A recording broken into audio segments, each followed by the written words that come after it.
வணக்கம். நம்ம ஸ்கூல் படித்தப்பெல்லாம் எங்கள் வயசில் உள்ளவங்களாம் ஸ்கூல் படித்தப்ப இதெல்லாம் இருக்கும். இப்போ நம்ம யூடியூப் ஷார்ட்ஸில் பார்க்குறோம்ல, இந்த மிட்டாய் மிஸ்ஸிங்கு, தேன் மிட்டாய் இதெல்லாம் மிஸ் பண்ணுறோம். இதெல்லாம் பழைய நினைவுகள் பண்ண ஏன் பழைய நினைவுகள் அது எல்லாம் இப்போவும் கிடைக்கிது. அதையெல்லாம் வாங்கி நம்ம சாப்பிட்டோன்னா அந்த குடிசை தொழிலாளிகளுக்கு இப்போ ஒரு வருமானமாக இருக்கும். ஆனால் நம்ம அதை சாப்பிட்றது இல்லையே. நம்ம ஹைஜீனிக்னு சொல்லி பெரிய பெரிய ஷாப்பில் உள்ளதான் வாங்கி சாப்பிட்றோம். அப்போ சாப்பிட்டோமே ஹைஜீனிக் இல்லாத அந்த பஞ்சு மிட்டாயாக இருக்கட்டும், அது விற்றாங்க பஞ்சு கையில் வாட்ச் கட்டி மிட்டாய் விற்பாங்க, அதெல்லாம் வாங்கி சாப்பிடுவோம்.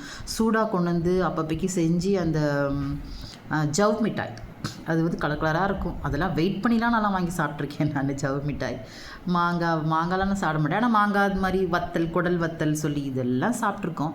அப்போ எல்லாம் ஹைஜீனிக் இல்லாமல் தான் நான் சாப்பிட்டோம். ஆனால் ஆரோக்கியமாக ஓரளவுக்கு 45 வரைக்கும் வந்தாச்சு. 45+ வந்துட்டோமே ஓரளவுக்கு. இந்த ஆரோக்கியம் கூட இன்றைக்கி உள்ள குழந்தைங்களுக்கு இருக்க மாட்டேங்குதே. என்ன செய்கிறது?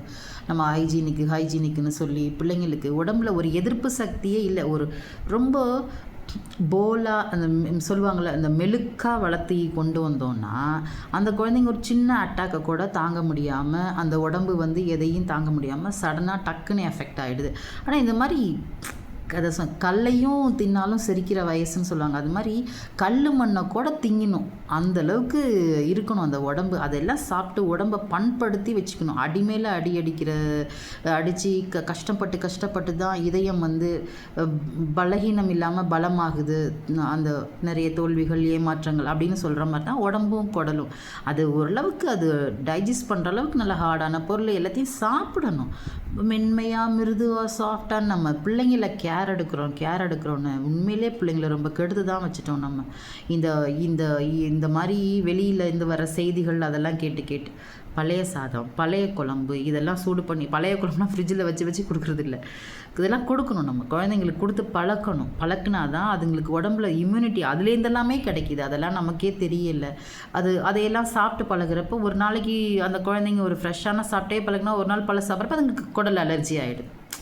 ஸோ இதெல்லாம் நம்ம கையில் தான் இருக்குது. நம்ம மண்டைக்குள்ளே நிறைய விஷயங்களை தேவையில்லாமல் நம்மக்கிட்டேருந்து நல்ல விஷயங்கள்லாம் எடுத்துக்கிட்டு பல விஷயங்களை நம்ம மண்டைக்குள்ளே ஏற்றிட்டு போயிட்டானுங்க, நம்மளை ஏமாற்றி இந்த உணவு பழக்க வழக்கத்தில். அதையெல்லாம் நம்பி நம்ம செஞ்சுக்கிட்டு இருக்கோம். அன்றைக்கி ஹைஜீனிக் இல்லாமல் தின்ன தேன் மிட்டாயி, பஞ்சு மிட்டாயி இதெல்லாம் தின்ன நம்ம நல்லா தான் இருக்கோம். ஆனால் இன்றைக்கி நம்ம ஹைஜீனிக் பார்த்து கொடுத்துட்ருக்கு நம்ம குழந்தைங்களுக்கு. சீக்கிரம் எதுனா ஒன்றாலும் உடனே உடம்பு செல்லாமல் போயிடுது. இதுக்கு காரணம் என்ன? நம்மளோட யோசிங்க.